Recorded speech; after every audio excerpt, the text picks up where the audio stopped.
I have to say, as I stand here at the moment, I do feel a bit fraudulent because as we honour these boys, given that I've been here for a little over a term, a very short time, and the Year 9s even have a couple of terms head start on me. My role in the acquisition of these fine achievements has been minimal.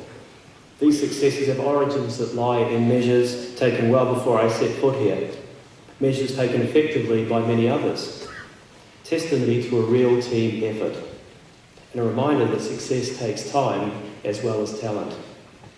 I also feel considerable admiration for the head boy Nathan Hasty, who somewhat uniquely has had to learn to work with 3 different rectors in a single year. Hopefully he hasn't found their temperaments too diverse or too taxing. Joining Kings this year has been a huge privilege, and the start of what I know will be a growing affinity. Coming to the school new from the outside does afford its advantages, however. One is the opportunity to look at things with fresh eyes and to begin to appreciate the multiple strengths of the school and those in it. Last week we had the graduation breakfast, my first one here. It's a rite of passage for Year 13s who are soon to go, a chance to reflect and reminisce, a time for some nostalgia, albeit after only a few years rather than a few decades. When young men, families and staff get to enjoy a meal together and to celebrate what was and what will be as the boys prepare to leave us. Now the breakfast itself was bristling with pride, excitement and a touch of sadness as exiting Kings became all the more real and looming. In being there, I was reminded of something I've always believed in education. It's the importance of what I call the gate test in secondary education. Now the gate test itself is quite simple and straightforward. It does, however, involve challenges that test individuals at a school in fundamental ways to pass the test. And the gate test for each student is this. When you walk out the school gate for the last time, what do you take with you? What do you possess? Who have you become? How will it put you in good stead for your future? Or put another way, how has been one of the King's men prepared you to get out there with a running start and excellent prospects? On what basis are you walking out the gate for the last time? To deal with these key questions, priorities, high-quality King's education must give each young man a set of education essentials. It must give him opportunities to start to find his niche, to find his edge, for further study or employment, from the pursuit of personal excellence and great credentials. To be a good man in the making, someone with purpose and belonging, initiative and independence of mind, and sound values that are lived values. To carry a sense of anticipation, even excitement for new learning, achievement and personal growth going forward. And to be increasingly confident and capable with a calm assertiveness. I believe we are instilling all these essentials at King's, the essentials that define us and drive us. They come from our desire to do the basics or rudiments in education extremely well, to have tried and trusted teaching and learning that works, that is rigorous and responsive, tuned into the specific needs of boys, not swayed by some of the speculations and fleeting fads we see out there in education, to teach what is real-world relevant in ways that hook boys in to get them excelling.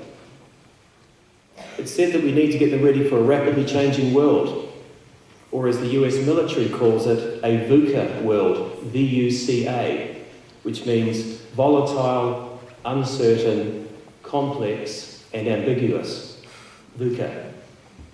Not that we're feeling threatened or besieged at King's at the moment, but it does give shape to our future, or certainly heavy influence over it. So we've got our part to play in readying these boys for fine futures. These education essentials are also growing from the immense effort put into the Kingsmen program and other morally focused support provided by staff, so that good character is always under construction, besides strong qualifications. And they're found in the ongoing push for individual excellence across the academics, the arts and sport. There have been standout accomplishments in the academics, arts and sport in 2019, some of which you've already heard about. In academics, we began the year with 50 NZQA scholarships awarded to our senior students, a truly remarkable performance. This placed our young men in the top 3% in New Zealand across 16 subjects. The 5 boys who gained outstanding awards were also impressively among the best of the best in New Zealand. In NCA, even more students achieved levels 1, 2 and 3 than previously, with over 90% of our boys achieving levels 1 and 2 and approaching 80% achieving level 3. And as a qual mark on their qualifications, on their certificates, even more King's candidates were excellence endorsed by NZQA.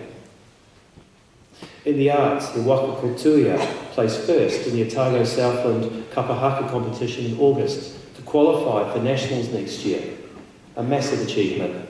They and the Kings of the Pacific wowed the audience at the Polyfest, as did Akafellas and the Kings of the Pacific at the Big Sing.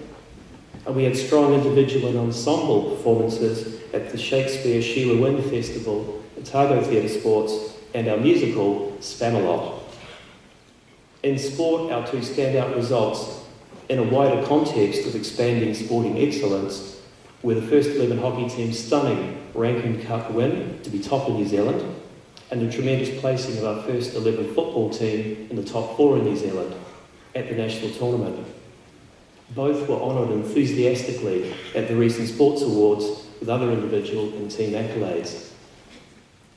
In staffing, the quality of the education we offer was greatly enhanced in 2019 by the arrival of Gabriella Heinemann to teach geography, Damien Gibson and Wayne McMillan in English, Brooke Swaby in chemistry, John Bell in mathematics, Kane Harrington in music, David Sefton in commerce, and Glenn Dixon to become Director of Sport. And at the end of 2019, we bid a fond farewell to Duncan McLean, who departs after 12 years to set up a new food department at John McGlashan College, to Brooke Swaby as she moves to Auckland Grammar School, and to Gareth Ford, who leaves our football and international student environments to become head of the social science faculty at Dilworth in Auckland. Josie Abbott goes to new callings after very good work across the curriculum, as does Sasha Harbutt and Lovey Crossman, who have tutored Māori at King's. And earlier this year we were farewelling Marek Brewster from mathematics and the academic dean role, James Westgate from English and Kane Jury from our sporting world. In these boys being awarded today resides superb readiness to pass the gate test when their time comes, to leave with much in their favour and much on which they can call to do well for themselves and for others. Their prize winning represents the considerable effort each boy made and the strength of support from parents in pressing on and new learning. We have high expectations of these boys, but they also have high expectations of themselves, which is always important. Their achievements in 2019 also indicate the hard work and dedication of their teachers, who took a highly influential personal and professional interest in the boys' development and outcomes. Staff dedicated themselves to vital co-curricular activities extensively too. The senior leadership team of Tony Calverley, Barbara May, Darren Smith, Dave Ross and Mark Greenfield worked with expertise and initiative in support of effective delivery on our curriculum and core values this year. Their contributions were instrumental in creating the successes we now celebrate. In addition to the teaching staff, our successes stem from our able support staff who enable the school to operate so well each day and to find new opportunities. The support staff are, alongside our teachers, one of the twin pillars on which the school's high-quality education is founded. Our large group of co-curricular volunteers, the Old Boys Association, Charitable Trust, PTSA members, business sponsors and advocates well past the gate all gave King's the means to deliver education of which we can all be proud, and we sincerely thank you too. From our old boy ranks, Peter Burns, Ross Murray and Roger Lampin were proudly added to the Wall of Fame for 2019 due to the leadership they've demonstrated in their chosen fields as esteemed old boys. They embody the King's ethos and show our current students what their futures could hold. Thank you to the Board of Trustees, as chaired by Richard Wingham. The Board continues to provide sound governance derived from a wealth of experience and true passion for Kings. To the students on the Student Council and the Prefects Group, all your efforts to add to the rich mix at Kings have been appreciated too. A special thank you to the Prefect leaders, Nathan Hasty, Solomon Filippo and Isaac Parata, for their leadership and actions for the benefit of others during 2019. I conclude by again congratulating all the prize winners tonight. Stay focused on the acquisition of personal excellence and cultivation of character. Keep striving to find new success and fulfilment, to have a future shaped in crucial ways by your time in the King's High School experience. Doctrina vim promovet in situm. Ma te ako whakaputa mai he taranata pai huia. Learning brings out one's innate talent. Thank you.